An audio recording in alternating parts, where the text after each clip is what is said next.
I want you to take a second and just picture the neighborhood where you grew up. Hmm. When you think back to being a kid, stepping out of your front door, what did you see? Was it a place where you could just run outside, wander down the block, and explore without, a second thought? For a lot of people, yeah, it was. Right. But now, fast forward to today, look at the concrete, heavy, traffic dense reality of so many modern cities. Mhm. The landscape looks fundamentally different. The spaces where we can just be, and especially where kids can just be kids. They're vanishing. Exactly. They feel like they are shrinking by the minute. It is a really stark contrast when you compare those generational experiences. And it's a shift happening globally. It's fundamentally altering the fabric of how we experience urban life. And that brings us to our mission for today's deep dive. We are looking at a brand new major news release dated January 21st, 2026. This comes from the World Health Organization, working alongside UNICEF and UN-Habitat. Right, a massive collaboration. Huge. And they've released a comprehensive global guide titled Guide to Creating Urban Public Spaces for Children.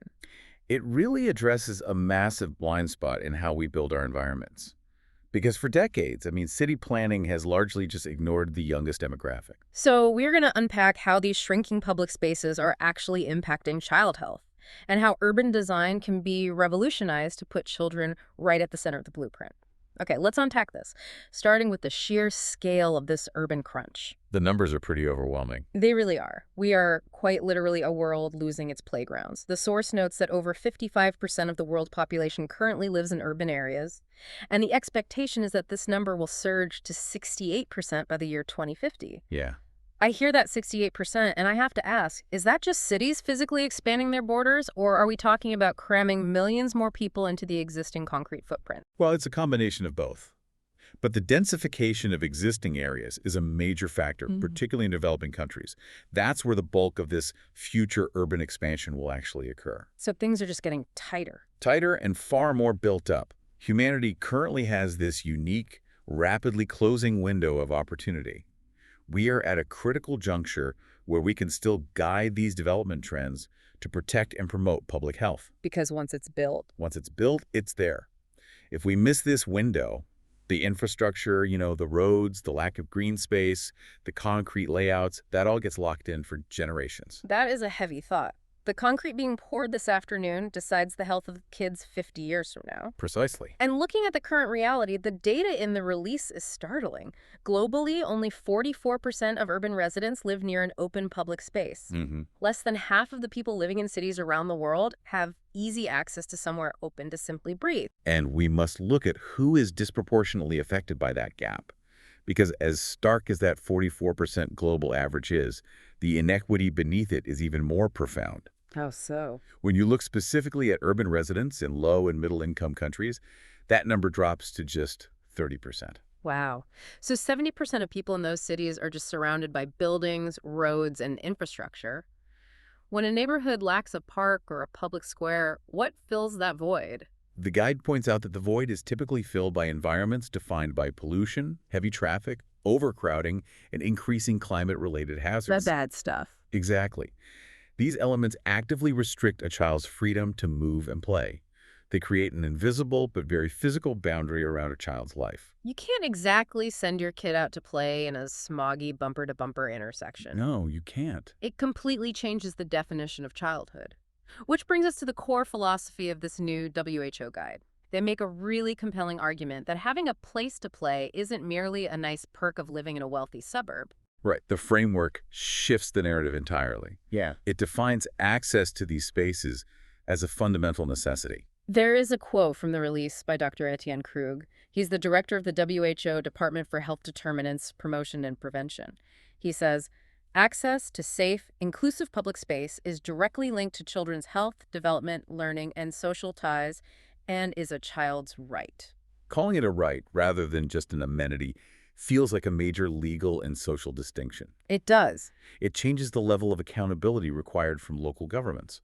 If access to play is a right linked to health and development, then a city failing to provide these spaces is essentially failing its public health obligations. And they didn't just decide this in a vacuum. No. What gives this new guide substantial weight is the foundation it was built upon. It draws on global evidence, expert input, and diverse city examples. But crucially, It involved direct consultations with children. I found that detail fascinating. Actually asking the people who use the playgrounds how the city should work.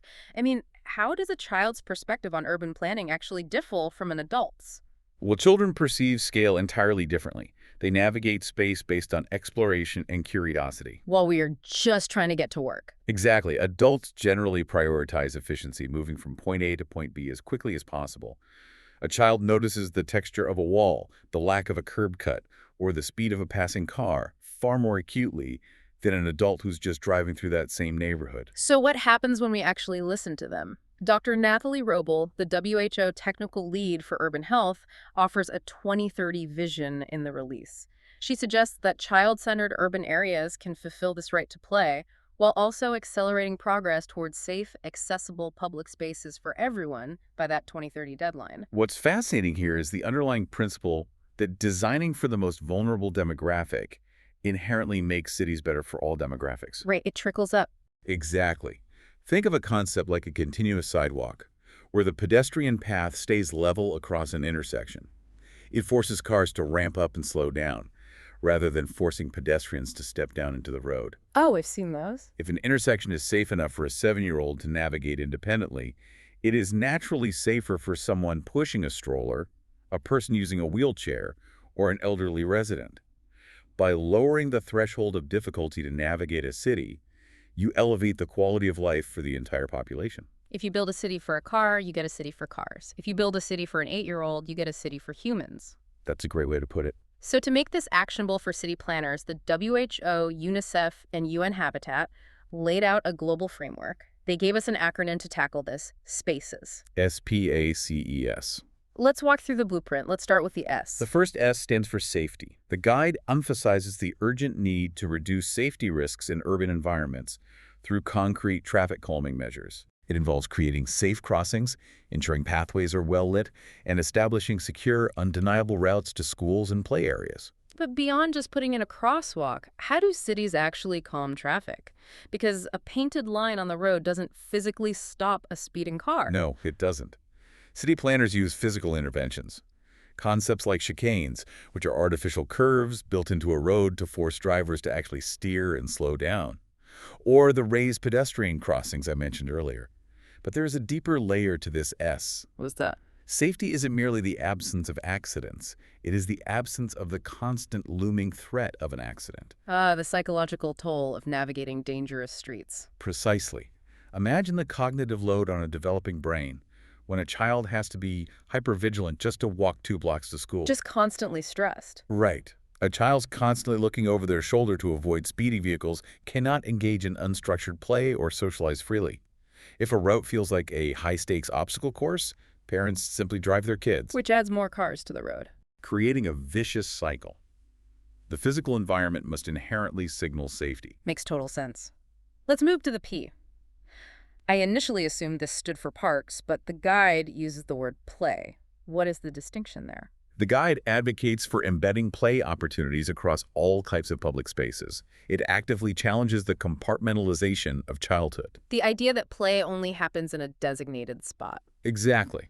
Historically, we have treated play as something that only happens inside a fenced-in playground. You walk 4 blocks, go through a gate, and only then are you allowed to play. Unfencing play. I love this concept. Why shouldn't a wide sidewalk have elements kids can balance on? Or a public plaza have safe structures to climb while parents wait for a bus?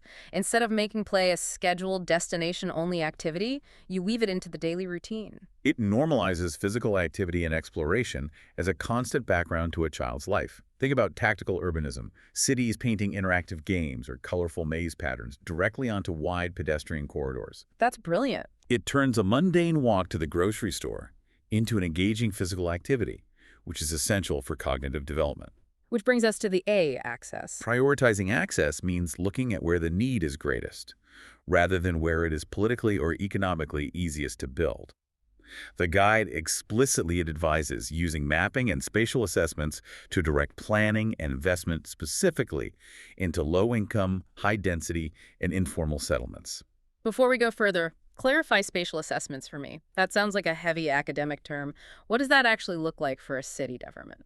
A spatial assessment involves taking a map of a city and overlaying different data sets, demographics, income levels, traffic density, and existing green spaces. Okay, stacking the data. Right.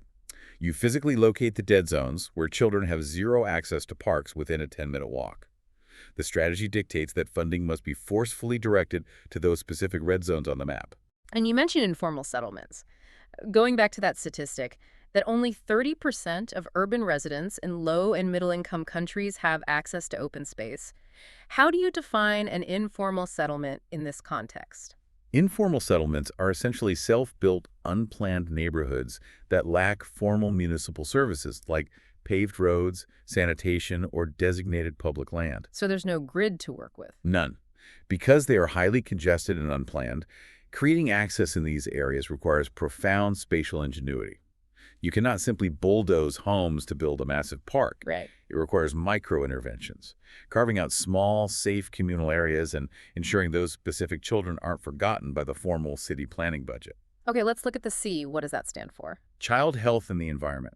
This principle focuses on meeting strict environmental and health standards within these public spaces. It's easy to picture a massive concrete plaza in the middle of summer with zero trees. It's basically a frying pan. You can't just drop a plastic slide into the middle of an urban heat island and call it a child-friendly space. Definitely not. But beyond just noting that smog and heat are bad, what innovative solutions are cities using to actually meet these health standards? Planners are integrating specialized infrastructure.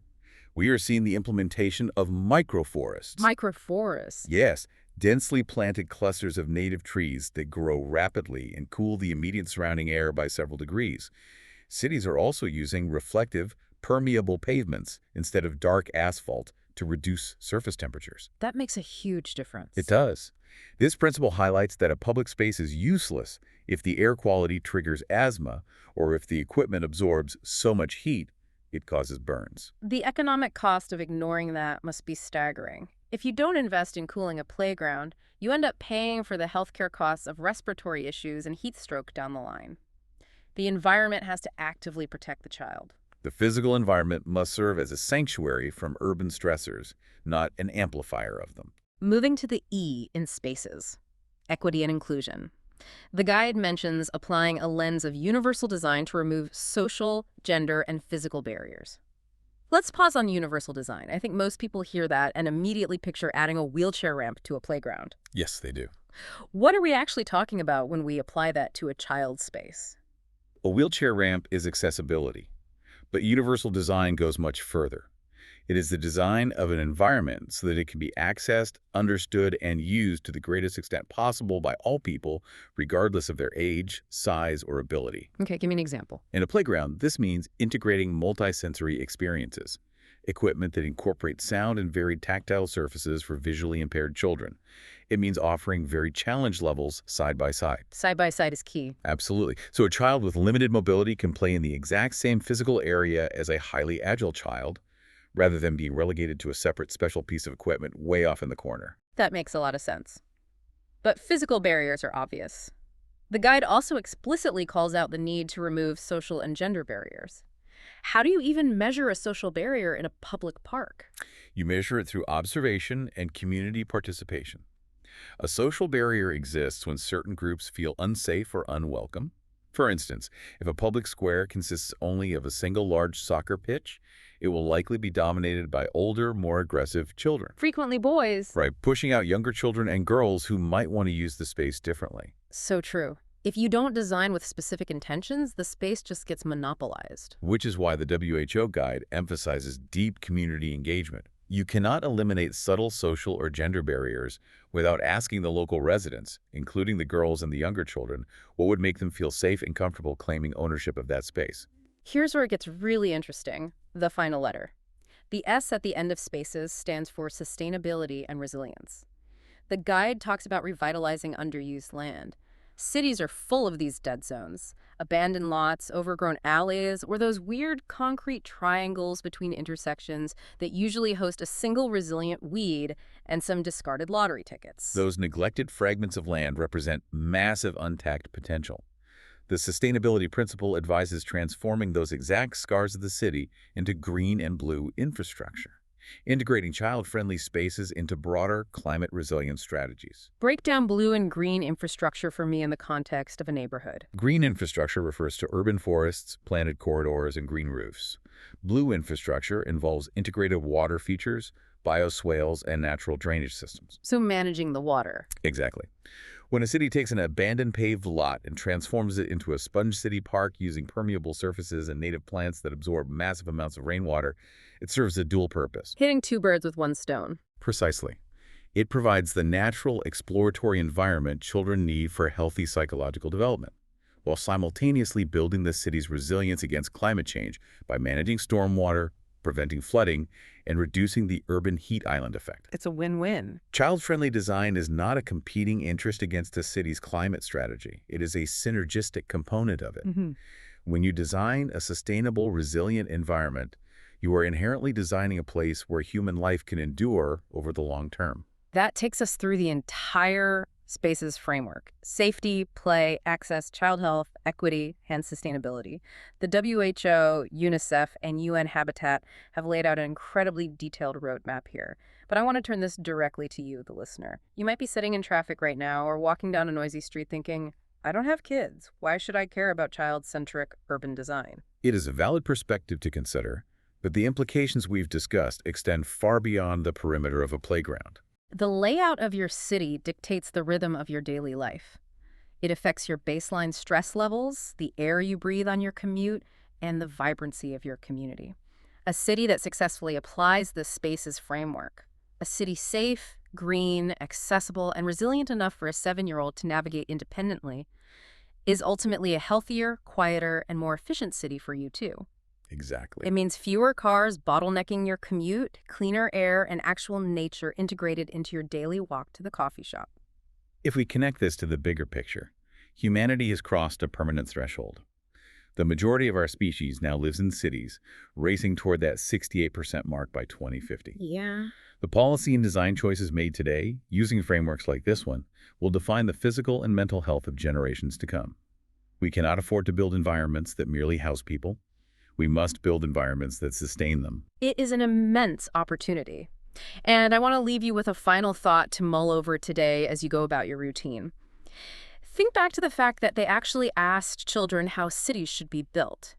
If the city planners of tomorrow were actually the children consulted for this guide, how radically different would your neighborhood block or your morning commute look when you walk out your front door tomorrow? A great question. What would be the very first thing they would change? It requires a profound shift in perspectives and one that is deeply necessary for our urban future.